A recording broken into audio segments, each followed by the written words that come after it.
Bonsoir à tous, je suis vraiment ravie de vous accueillir ce soir sur le plateau de Focus. C'est donc avec beaucoup d'émotion qu'on lance cette magnifique aventure qui est faite pour le partage. Et c'est avec beaucoup de modestie qu'on est là tous ensemble. Et c'est vraiment une aventure collective pour partager plein de petites astuces, plein de petites combines, des expériences, des points de vue, pour avancer tous ensemble et voilà, faire un petit peu monter le niveau tous ensemble à notre petite échelle. Donc ça reste très dans le partage. N'hésitez surtout pas à commenter, n'hésitez pas à nous donner des idées, n'hésitez pas à vous donner vos points de vue, des conseils, tout ce que vous avez envie de nous dire pour améliorer l'émission, mais aussi des photographes que vous auriez envie de voir sur le plateau et qui pourraient voilà, partager avec vous encore plein de jolies choses. Donc ce soir, pour cette grande première, on a la chance immense et l'honneur de recevoir Jacques Mathéos, exceptionnel photographe de mariage, avec lequel on va aborder un premier sujet. Tout de suite. Le storytelling et l'importance du storytelling dans la photo de mariage. Oui. Voilà, donc c'est un petit peu sa spécialité quand même. Donc on se retrouve tout de suite pour cette première émission de Focus.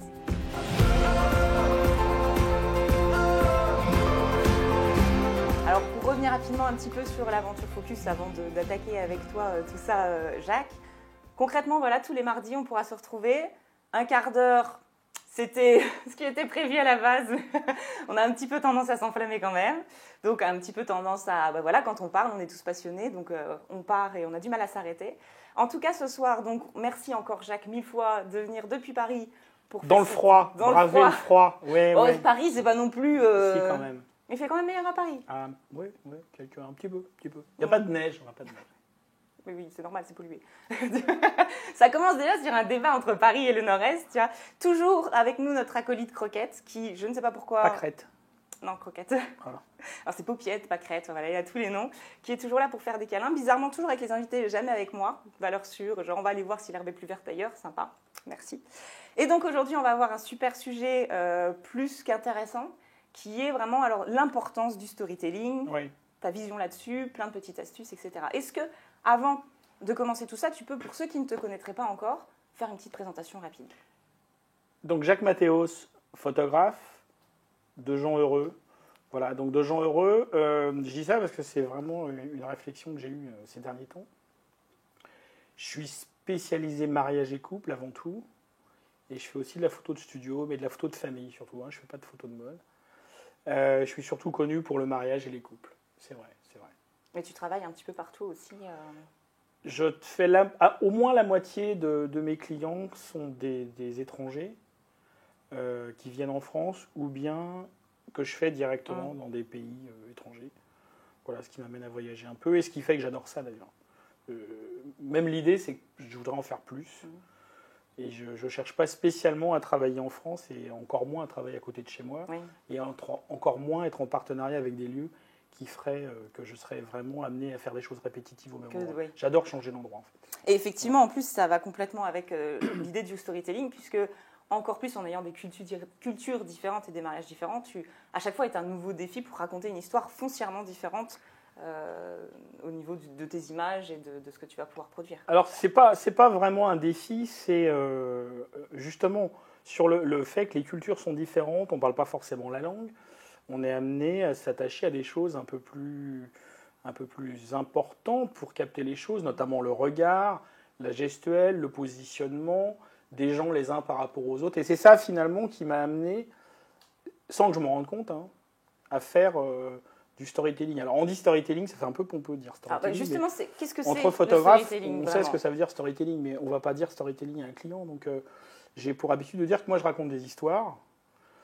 L'histoire de la journée, du mariage, donc du début jusqu'à la fin, qui est la soirée. Alors je ne reste pas forcément jusqu'à la fin de la soirée. Encore que, quand je me déplace et quand je vais à l'étranger, comme je n'ai pas tellement de contraintes de temps le lendemain matin, enfin rarement, souvent je prolonge pour le plaisir un peu, quitte à poser le boîtier, mais je vais prolonger. Et comme toutes les histoires, on s'intéresse aux gens, mais on s'intéresse aux endroits. D'ailleurs, quand on dit... il était une fois, on commence par dire ensuite, il était une fois une princesse qui était dans un beau château. Voilà, on commence à situer l'histoire dans un beau château. Alors, c'est pas toujours un beau château. Ça peut être un vilain château ou un domaine ou une salle des fêtes, peu importe, c'est pas grave. Il y a toujours les mêmes émotions. Il y a toujours les mêmes émotions, voilà.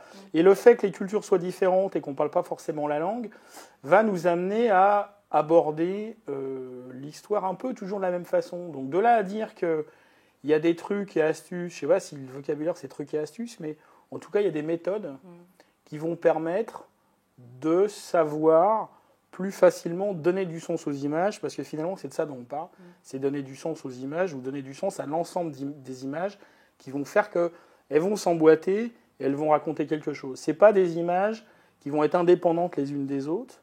Une image peut raconter une histoire, c'est sûr, mais quand une image raconte une histoire, c'est souvent notre imaginaire en fait qui va imaginer l'histoire, qui n'est pas forcément la bonne, en tout cas qui n'est pas forcément véridique. Et c'est plutôt l'enchaînement des différentes images qui va raconter l'histoire réelle de ce qui s'est passé. Je vais peut-être poser une question qui me vient et qui donc peut-être vient à l'esprit de certains. Finalement, quelle est la vraie différence entre le reportage et le storytelling ? Ça, c'est extrêmement intéressant parce que moi, j'ai commencé en faisant du reportage. C'est ce que je savais faire, du reportage et du portrait. Donc, quand j'ai commencé à faire du mariage, j'ai fait du reportage en m'intéressant aux gens. Et dès le premier mariage, j'ai eu la chance, en fait, le premier mariage que j'ai fait, c'était un Français qui épousait une Japonaise dans un contexte social très moyen, on va dire. Donc, c'était pas des gros moyens, c'était pas un château. Le déjeuner, c'était dans une pizzeria. Voilà. Je parle pas japonais. Les coutumes, en plus, sont très, très, très différentes. Et il a fallu quand même que j'essaye d'attraper des choses. Et instinctivement, je me mettais un peu en face pour attraper les regards, pour voir les mouvements de bouche, pour voir la gestuelle. Comme en plus le mariage, je ne regardais pas du tout à l'époque ce qui se faisait en mariage. Donc j'ai appris un peu sur le tas. Donc j'avais tendance, comme en reportage, à regarder partout pour essayer d'anticiper, voir ce qui allait se passer, la personne qui allait là, si elle allait venir, comment l'autre réagissait, etc. Et je me déplaçais énormément. Et c'est comme ça que j'ai commencé à faire du mariage, en fait. En regardant les gens, en prenant des angles différents, en allant chercher des angles typiques cinéma, pour avoir justement des amorces dans les images qui permettaient de situer les scènes. Et instinctivement, j'ai fait ça. Et puis au deuxième, j'ai continué. Et puis au troisième, j'ai au contraire essayé d'améliorer et améliorer. Je suis resté toujours dans cette direction-là. Donc toi, tu as plus ou moins fait du reportage spontanément, ouais. Et du storytelling, c'est venu sans aussi le sans le savoir. Quand même. En fait, j'ai fait ça, c'est quand même nuancé dans le sens que du reportage, tu peux prendre des images sans forcément qu'il y ait une continuité. Le storytelling, absolument. Ça se regarde les unes après les autres. Mais quand j'ai commencé à faire du reportage de mariage, sans m'en rendre compte, je faisais déjà du storytelling, bien qu'à l'époque, on parlait de storytelling, mais pas en photo de mariage. On en parlait en cinéma ou en bande dessinée, mais on n'en parlait pas en photo de mariage. Et je m'en suis rendu compte petit à petit, et c'est aussi venu à travers des réflexions de clients. Je me rappelle d'une, typiquement, quand je lui ai montré un livre, enfin en étant en rendez-vous en fait, je lui montre un livre et elle me dit « Ouais, mais ça c'est vraiment du storytelling. » Ah bon ? Ouais, voilà, ah bon ? Et j'ai rien dit. Et puis j'ai commencé à regarder un peu la façon dont je faisais les photos. Et je me suis rendu compte que je faisais les photos avec une approche très cinéma, finalement. Très, très cinéma.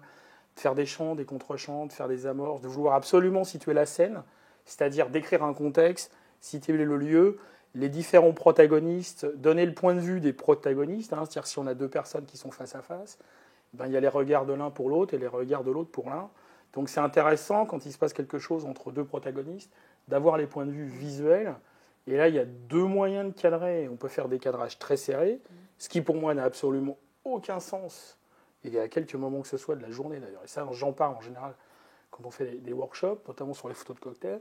Faire des cadrages de portraits trop serrés, franchement, je ne vois pas l'intérêt. Parce que ça ne raconte rien. Parce que ça ne raconte rien, il n'y a pas de contexte, il n'y a rien, il n'y a pas d'amorce, il n'y a rien. Alors que si on commence un peu à élargir et à mettre une amorce, à savoir donc une personne, c'est-à-dire l'autre protagoniste à qui la première parle, là on va commencer à donner du sens parce qu'on situe. Et si on fait un plan encore plus large, on va situer largement parce qu'on sait qu'on va être dans une préparation, dans une église, pendant un cocktail, etc.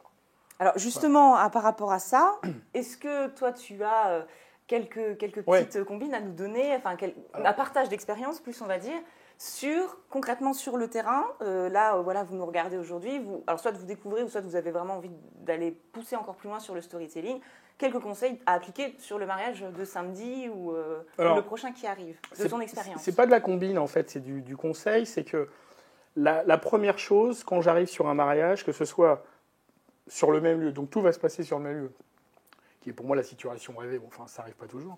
Néanmoins, quand j'ai un château ou un domaine, les mariés vont la voir pour la journée parce que je leur demande, je les pousse et je les pousse vraiment à tout faire dans le même lieu. Bah, même pour eux, faire venir les gens, c'est bien pour eux. Si ça sera bien pour les images, c'est bien pour un tas de choses. La première chose que je fais quand j'arrive, d'abord, c'est d'arriver plus tôt que ce que j'avais prévu. C'est-à-dire que si la préparation commence à 11h, je ne vais pas arriver à 11h, je vais arriver à 10h. Et cette première heure, je la prends un peu pour moi.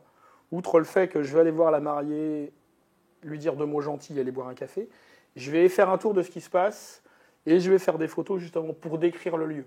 Donc je vais faire des photos d'ensemble pour montrer les arbres, le parc, etc. Moi, ça va me permettre d'anticiper aussi un peu les endroits. Je vais faire des photos de détail. Et l'importance de la photo de détail, c'est pas pour faire de la photo de détail. C'est que c'est ce détail qui va permettre de qualifier le lieu en disant c'est un lieu champêtre, c'est un lieu luxueux, c'est un lieu du 16e, c'est un lieu du 17e, du 19e. De remettre dans l'atmosphère. De remettre dans l'atmosphère vraiment de l'endroit. Et que ces photos de détail, quand on va les associer aux photos générales, vont permettre, sur le blog, parce qu'on en parlera, de donner des codes, en fait. Des codes pour les futurs mariés qui vont se reconnaître ou pas, parce que ça va correspondre exactement à ce qu'ils cherchent. Exactement à ce qu'ils cherchent.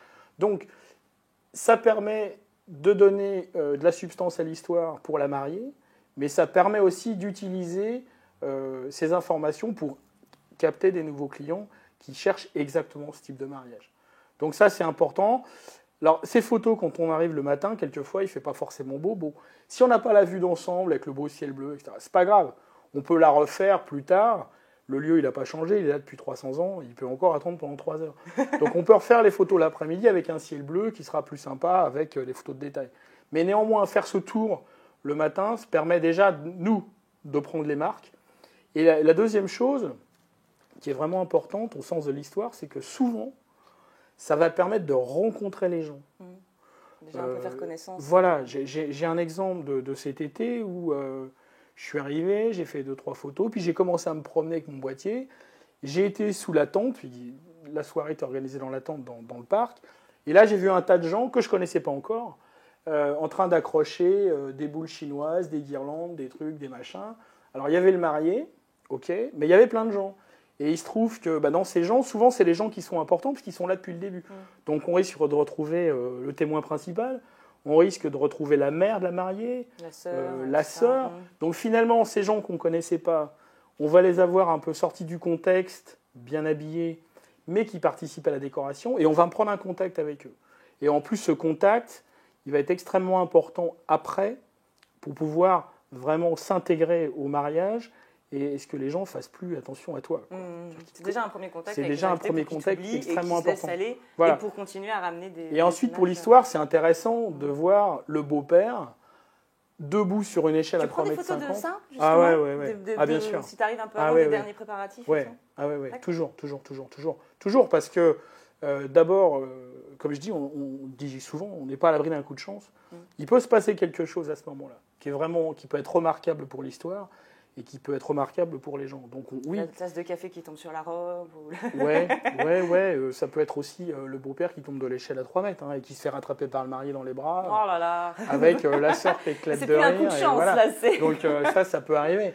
Donc ça, c'est la photo à concours, ça. Donc non, mais c'est important. On n'est pas obligé de se balader avec tout le bazar et tout le barnum pour les faire des photos, mais se promener avec le boîtier et puis un 35, voilà, c'est intéressant. Et sur ce même mariage, en train de me promener dans le parc, il y a la tante qui est arrivée, qui était chargée un peu de choisir le lieu de cérémonie, puisque c'était une cérémonie extérieure. Et on est parti sur Jacques, où est-ce que vous pensez qu'on doit faire la cérémonie, quoi.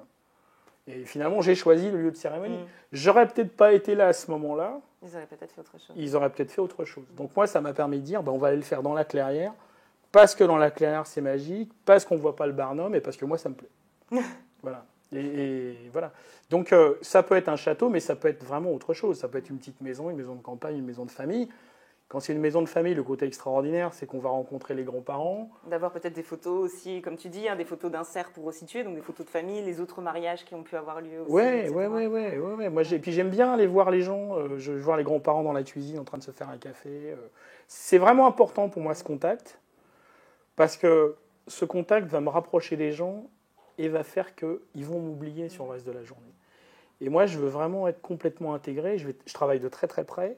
il faut qu'il m'oublie. Faut qu'il m'oublie. Faut que tu puisses raconter que je puisse raconter, me placer. Si je me place derrière la grand-mère et si je veux faire une amorce dans l'image avec un premier plan avec le visage de la grand-mère, il ne faut pas qu'elle se pousse. Quoi. Ouais. Ou alors sinon, je suis obligé de lui courir après. Donc ça me permet aussi, quand je les rencontre, de passer les messages et de me présenter, de leur expliquer comment je travaille. Donc tout ce qu'il y a par rapport au lieu, tout ça, c'est le lieu. Recontextualiser.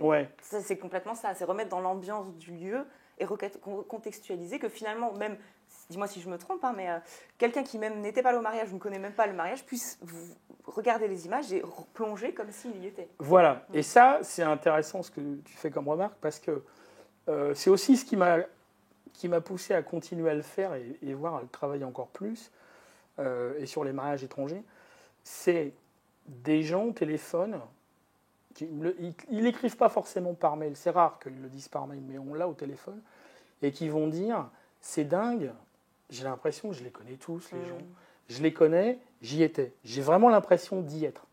Et les premières fois où on m'a fait ces remarques, moi je n'avais pas fait ces photos de ce type-là de façon intentionnelle, donc c'est quand on te dit « je les connais tous », j'ai l'impression que j'y étais. Ah bon ? Merci, mais après tu te dis « mais comment ça se fait ?» Comment ça se fait ? Après tu identifies en fait les pourquoi. Et après tu arrives à identifier le pourquoi du comment. Et la deuxième réflexion, c'est justement, on fait les photos pour les mariés, bien sûr, donc on va livrer des centaines de photos, mais il y a quand même à un moment donné la question de se dire qu'est-ce qu'on va montrer aux autres, donc qu'est-ce qu'on va mettre sur les blogs. Ça pourrait vraiment être, chaque épisode m'inspire de nouveaux épisodes, pourrait être vraiment le sujet d'une autre émission, de dire effectivement de chaque image, penser aussi à des images pour notre communication. C'est ça. Voilà. Et c'est au moins autant important, puisque on sait que dans le mariage, tous les ans, on remet tout sur le tapis, c'est banco tous les ans, où on repart à zéro et il faut refaire des nouveaux contrats. Il est rare que les mêmes clients reviennent tous les ans. Donc, peut-être tous les 3 ans. Surprise. Et c'est important de sélectionner ces images. Donc, si on fait... Et d'ailleurs, moi, c'est un de mes sujets. Moi, je fais du storytelling, donc je raconte des histoires. Une photo peut raconter une histoire. Bon, je l'ai dit, mais c'est une photo où surtout l'histoire qu'on va raconter, l'histoire elle est dans l'imaginaire, c'est pas forcément l'image réelle, c'est surtout la suite des images qui va raconter, l'ensemble des images qui va raconter une histoire. Donc moi je fais ça, quand je mets les articles sur le blog, je sais pas faire ça en 15 images. Je sais pas le faire. Donc c'est vrai qu'il y a une règle, ou une pseudo-règle, enfin, ou des conseils qui sont donnés des fois, qui est de dire on met que 15 images, on met les 15 images qui tabassent. Oui, mais pour restituer, c'est pas évident. Ou on en met 20, donc on met les 20 images spectaculaires. Ok. Elles sont spectaculaires, c'est bien, mais c'est pas le mariage. Le mariage, c'est pas ça. Raconter l'histoire du mariage, c'est pas ça. Alors, je dis, c'est très bien de faire ça. Simplement, moi, c'est ma spécialité, c'est effectivement de faire du storytelling. Donc sur les articles, je fais du storytelling. Et invariablement, quand je fais ma sélection pour mettre sur le blog, je pars avec 100 photos. Et je me dis non, c'est pas raisonnable, tu peux pas mettre 100 photos. Donc je condense un peu, mais je mets facilement 50, 55, 60 photos. Et ça ne me pose pas de problème, parce que l'enchaînement des photos est tel qu'il y a du sens. Et une fois que je les ai choisies et qu'elles sont sur le blog, en revanche, je prends le recul. Alors je ne réussis pas forcément toujours, mais je prends le recul et je regarde. Et je me dis finalement, est-ce que celle-là, elle ajoute quelque chose ? Est-ce que cette image apporte quelque chose ou pas ? Si l'image n'apporte rien, je l'enlève.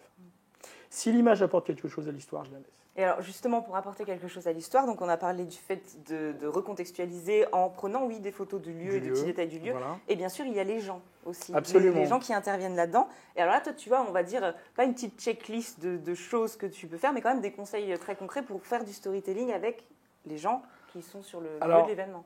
Je dirais que c'est assez simple, en fait. C'est assez simple. On a des gens ensemble. Alors, ça peut être une préparation. Ça peut être l'église, la mairie. Bon, la mairie, c'est extrêmement codifié, l'église aussi, mais néanmoins, on peut essayer d'innover. Donc, on a des gens, et on a quand même des gens dans un contexte, dans un lieu. Donc, la première chose, ça va être de se dire, les gens, ils pensent quelque chose, ils voient quelque chose. Donc, il faut qu'on ressorte le point de vue de ces gens. Donc, quand on a 2 personnes face à face, des points de vue, on en a 2. Donc, la première chose, ça va être de dire, on fait des photos d'ensemble. Voilà, on recontextualise en fait l'endroit, donc l'église, en plus elle est belle, donc ce qui fait que moi dans ces cas-là je fais facilement des photos au grand angle par exemple, pour avoir la voûte, pour avoir... Après, on peut tourner autour et puis faire des choses un peu différentes, mais l'idée globale, c'est de prendre les gens dans le contexte et puis de donner une description. C'est assez descriptif, en fait. Et puis ensuite, on va donner les points de vue. Donc les points de vue, ça veut dire qu'on va se rapprocher, on va essayer d'attraper le regard, donc c'est forcément plus fort sur une photo quand on a le regard. Et pour avoir le regard, c'est difficile d'être en biais. Donc on va se mettre plutôt de face et essayer d'accrocher le regard dans le cadrage. Et pour redonner encore plus de sens et pour dire vraiment où on est, bon, c'est sûr, quand on a la mariée de face, on se doute qu'on n'est pas loin du marié. Mais cela dit, si dans le cadrage, on fait une amorce, donc une amorce, c'est prendre une partie du marié, un bout de tête, un bout d'épaule, là, on va avoir une photo qui va être forte, parce que si la mariée, à un moment donné, elle a une larme, on sait que le marié, il est en train soit de dire quelque chose, soit en train de la regarder, soit c'est un moment vraiment fort. Et ça va donner du sens de cadrer la mariée avec l'amorce du marié. Si on cadre la mariée toute seule, je dirais à la limite que la photo, on peut la déplacer, on peut la mettre n'importe où dans le mariage. Oui, alors voilà. là, ça reste dans la continuité du truc. C'est du champ contre champ avec des amorces, quoi. Exactement. Donc le principe, c'est vraiment que je fais, c'est un champ, un point de vue, un contre-champ, un autre point de vue, avec des amorces et des photos descriptives de contexte. Alors on peut faire ça tout le temps. Et l'intérêt, et en fait, il y a un intérêt de faire ça. Alors c'est pas forcément une routine, on le fait pas forcément toujours dans le même ordre, il y a quand même de l'improvisation. Mais l'intérêt de faire ça, ou de l'adaptation, l'intérêt de faire ça, c'est que, supposons qu'il y ait un échange de vœux, d'anneaux, vraiment émotionnel, où il se passe quelque chose. Extraordinaire, c'est trop facile. En plus, on va avoir des photos séparément qui vont avoir énormément de sens, qui peuvent être spectaculaires, donc là, c'est gagné. Mais on sait tous qu'on a des mariages où, malheureusement, il ne se passe pas forcément grand-chose. Même aux échanges de vœux, on a l'impression qu'ils ont l'habitude. C'est pas d'une émotion folle, mais ça n'empêche qu'on a raconté une histoire et que ces photos vont avoir du sens pour les mariés. Parce qu'ils se rappelleront de cet instant-là. Parce qu'ils vont se rappeler de cet instant-là. Et moi, il y a quand même quelque chose que je n'oublie pas, c'est qu'on travaille au départ pour les mariés. Oui. Donc c'est important de raconter leur histoire. Donc même si on n'a pas un afflux d'émotions énorme, voilà, on a donné du sens aux images. Ça, c'est important. Donc le champ, contre-champ, contexte, ça, si on regarde bien, on peut l'appliquer tout le temps. Et après, je reste sur l'exemple des anneaux de la cérémonie dans l'église. Le champ contre champ fait que moi, je me déplace énormément. Alors, il faut le faire discrètement, c'est sûr. Ça peut être pénible si le prêtre ou si le religieux nous donne un peu de contraintes. Mais quand même, j'essaye de me déplacer le plus possible. Il y a quelque chose que j'aime bien faire, par exemple, à ce moment-là, qui est vraiment... puis j'allais dire intéressant d'un point de vue photographique, c'est qu'il ne faut pas rester concentré sur les mariés. Les mariés, c'est bien, mais il ne faut pas rester concentré sur les mariés. Donc c'est bien de jeter des coups d'œil en diagonale, quand on est derrière, par exemple, comme ça, pour essayer d'attraper les parents respectifs. Parce qu'en général, quand on est derrière, on peut arriver, en se baissant un petit peu, à attraper les parents respectifs, et au moment précis où ils vont se passer les anneaux ou faire des vœux, à avoir l'émotion furtive de la mère, du père, et pourtant, on est placé derrière. Et en plus, le bonus, c'est qu'en étant placé derrière, en se baissant, on a une amorce qui peut être les tenues et les mains. On n'a même pas besoin de faire 3 mètres à gauche et 3 mètres à droite. On est exactement placé. Et la photo se suffit elle-même, elle raconte déjà quelque chose. C'est pas décontextualisé. Alors qu'on pourrait très bien faire la même photo en étant placé à latéral, en faisant un gros plan sur la mer. C'est très sympa, mais on sort du contexte. On la prend, on la place à n'importe quel moment de la cérémonie. Absolument, absolument. Donc là, prendre à ce moment-là, voire même... Alors après, ça va être justement de l'ajustement. C'est qu'on peut le prendre avec une amorce avec les mains, on peut reculer, et puis après, faire plus qu'une amorce, c'est-à-dire avoir 2 plans, un plan semi-flou avec les mariés et un plan très net sur la mer, ou le contraire, en retravaillant un peu la technique avec le diaphragme, on pourra avoir les mariés nets et la mer quasiment nette si on est au grand angle. Enfin, voilà. Après, techniquement, moi je travaille avec 2 boîtiers. J'ai toujours 2 boîtiers. Donc tu t'adaptes au fur et à mesure. Avec un grand angle à gauche. J'ai fait 2016 avec un 16-35 à gauche. Ça me donnait plus de souplesse. Avec un 16-35 à gauche et puis un 50 mm à droite. Et un 16-35 de 8 pour parler un peu technique. Parce que souvent, quand on fait des amorces, il faut que l'amorce soit quand même relativement nette. Sinon, elle est tellement floue qu'on ne voit rien. C'est même plus une amorce. Donc finalement, quand on a un téléobjectif qui n'ouvre pas particulièrement beaucoup, c'est vraiment très bien pour faire ce type de photo. Et ça, c'est des choses aussi que tu acquiers au fur et à mesure avec l'expérience. Alors déjà, je me permets, alors forcément on a débordé notre quart d'heure, mais c'était sûr, de te remercier déjà pour partager toutes ces choses-là. Enfin, c'est énorme, merci beaucoup. Moi, j'ai rien inventé, hein, en fait. Oui, mais c'est ton expérience, c'est ton regard et c'est ta façon de travailler que tu partages avec nous. Libre à chacun de prendre des petits bouts et de faire sa propre tambouille ou voilà, de récupérer le truc en amont. On a possibilité, Jacques, de continuer un peu l'aventure avec toi par rapport à ce qu'on vient de voir et justement, en travaillant sur cette émission et en voyant ce qu'on pouvait proposer comme aventure et comme expérience aux photographes avec toi après, on voulait vraiment rester sur cette idée de partage d'expérience. Donc on a la possibilité, si on le souhaite, de s'offrir un PDF. Et je trouve juste cette idée extraordinaire parce que c'est la première chose que je t'ai dite, c'est bon Dieu, mais moi-même, je l'achète directement. Moi, je te le donnerai. Bah écoute, ça a quelques avantages, qui est en fait de nous faire gagner des années d'expérience extraordinaire, et je le vis moi-même au quotidien dans mes mariages. On a, surtout les premières années, des fois, voilà, c'est la fin de l'église, on remballe le matos, on s'en va, alors que bon Dieu, il se passe des choses extraordinaires à ce moment-là. Combien on en a raté des comme ça, bah oui. Et c'est tous ces moments-là, en fait, tu nous as fait vraiment tout un cours, tout un PDF, sur tous ces moments-là, où on remballe les Gaules, on pense qu'il ne se passera rien, alors que c'est là qu'il va se passer des choses extraordinaires. Il fallait pas. Et ça, c'est évidemment que l'expérience qui nous l'apprend, ou le partage et la formation, donc ce que tu nous proposes là. On a la possibilité de pousser aussi encore plus loin, avec vraiment quelque chose de personnalisé, puisqu'on peut faire un coaching par Skype avec toi, et prendre le temps de poser toutes les questions, de vous noter au fur et à mesure des mariages les épreuves que vous rencontrez, les moments difficiles que vous rencontrez auxquels vous n'avez pas de solution, et de faire un Skype avec Jacques pour lui poser toutes les questions que vous avez à lui poser. C'est vraiment le moment, quoi. Et si on pense encore plus loin, là, on est carrément sur du présentiel. Soyons fous. Soyons fous. Vous avez vu, c'est un gentil, ça se passera bien. Avec un workshop en comité très restreint. Oui. Où là, tu vas vraiment pousser avec des exemples concrets, des images à montrer. Tu es dans le vif du sujet de ce que tu... Oui, vraiment restreint. L'idée, ça serait de faire quelque chose à 4 ou 5. C'est pas du workshop à 15 ou à 25, c'est vraiment 4 ou 5. Et partager et rentrer vraiment dans le détail. Et que les photographes ramènent leurs images. Absolument, aussi, que tu aies un regard de storyteller, ça se dit. Oui, ça se dit. Maintenant, ça se dit. Maintenant, ça se dit, voilà. De storyteller sur leur façon de travailler et peut-être justement apporter des conseils personnalisés sur la démarche de chacun sur le storytelling. Voilà. Merci beaucoup, Jacques. Merci, Maggie. Quant à nous, on se retrouve la semaine prochaine pour un nouvel épisode. Surtout, n'hésitez pas à commenter cet épisode, à nous dire ce que vous en pensez, à nous apporter des conseils. On est vraiment là aussi pour vous entendre. C'est votre émission à vous. On se retrouve la semaine prochaine. Tu nous regarderas, j'espère. Oui. C'est marqué sur mon agenda. C'est marqué sur l'agenda. Je vous souhaite une très très bonne soirée et à la semaine prochaine.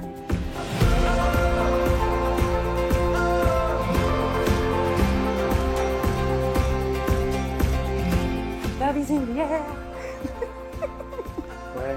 Avec le smiley de Hama. Smiley de Hama, comme ça, à la place de la tronche. Pour un chapitre très très intéressant, une grosse spécialité qui est la tienne. On va la refaire parce que la grosse spécialité, c'est un peu bizarre quand même. Est-ce que tu veux voir ma grosse spécialité?